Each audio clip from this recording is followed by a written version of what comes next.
Too much new music this week. No time for a teaser. Barely enough time for the intro.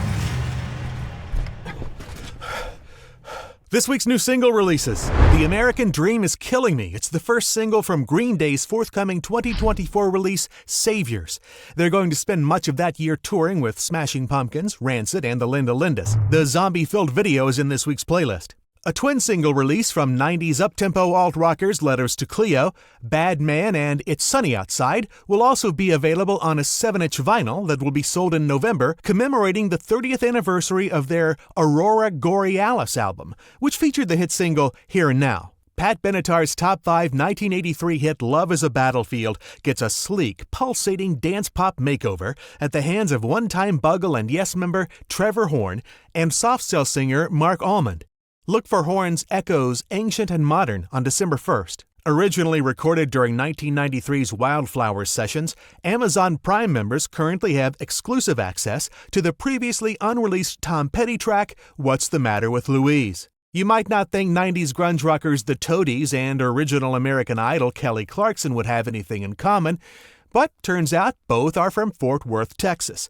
And now both have recorded Since You Been Gone. It's a new release from Texas Wild, a compilation album of Texas artists doing covers of other Texas artists, being released today by the Texas Parks and Wildlife Foundation. David Lee Roth continues to release tracks from his never-before-released 2007 project with guitarist John Five. You can check out Manda Bala and The Shit That Killed Elvis in this week's playlist. Because of You I'm Crying is new from 80s new wavers Missing Persons. You'll hear Billy Idol guitarist Steve Stevens playing guitar on that track. New full-length albums this week. Danse Macabre from Duran Duran, it's finally here. The 13-track collection featuring 3 brand new songs, plus spooky covers of songs by artists like Talking Heads, Rolling Stones, and Billie Eilish. It's available in multiple configurations. According to vocalist and bassist Andy McCluskey, the newly released Bauhaus Staircase is likely the final album from enduring 80s synth-pop outfit Orchestral Maneuvers in the Dark. Just real quick, get out a piece of paper and try to spell the word maneuvers, and then check to see if you got it right. You probably didn't. Their first new release since 2012's Broken Bones, Dokken returns with Heaven Comes Down. Not to be confused with When Heaven Comes Down from 1984's Tooth and Nail. Sari Shore's soulful vocals contribute to the more R&B bluesy sound of Joyful Sky, the latest album from veteran rocker Robin Trower. Dude is 78 and still slinging axe. Respect. Okay, before we move on to this week's deluxe editions, if you like this content, let's make it like official. If you want more of this content, make it subscribe official and click the bell to receive notifications. Leave a comment too. To commemorate its 30th anniversary, several multi-format reissues of In Utero will arrive today from Nirvana. Configurations run from a 1LP plus 10-inch edition, 2CD deluxe edition, all the way to a limited edition 8LP super deluxe box set.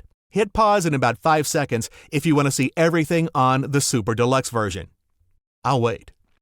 Issued in a limited edition run of only 500 copies, a 2LP ultra-clear vinyl release of 1998's Monkey is out now from Scotland's The Jesus and Mary Chain. Fans might remember that the making of this album ultimately resulted in a nearly decade-long breakup of the band. Now, I don't know if this is the world's most notorious box set or not, but I do know that Motley Crue is definitely no longer too young to fall in love. The 40th anniversary edition of Shout at the Devil is out now in a deluxe box set.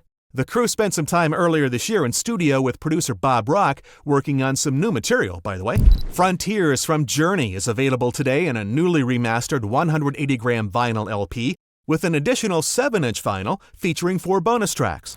Their 40 Years Live World Tour is currently underway, so why not drop this week's other deluxe 8LP box set, new from Madfish Records and limited to 2,000 copies worldwide. It's WASP, The Seven Savage, 1984 through 1992. The collection gathers a lot of unreleased live material as well. Originally recorded in just 6 weeks, U2's 1993 surprise release, Zooropa, gets a special 30th anniversary treatment in the form of a 2LP transparent yellow vinyl version.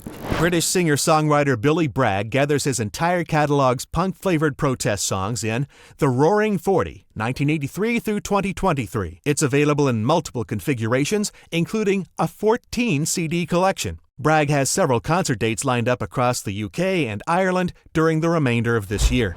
And one live album I wanted to pass along, New Gold Dream live from Paisley Abbey. It's a single disc release from Simple Minds. The concert celebrates the 40th anniversary of the band's 1982 breakthrough album that spawned 3 hits in the UK, including Promised You a Miracle, Glittering Prize, and Someone Somewhere in Summertime. Gen-Xers stay up to date on their favorite classic rock, alternative, and indie artists of the 70s, 80s, and 90s every week on this channel. This week's curated playlist is up here. If you missed last week's episode, it's up here. And here's a link to my special Rolling Stones episode, in which I shine a light on a few other new Rolling Stone songs of the 21st century that you might have missed. No matter what, no matter how you do it, don't you ever stop rocking.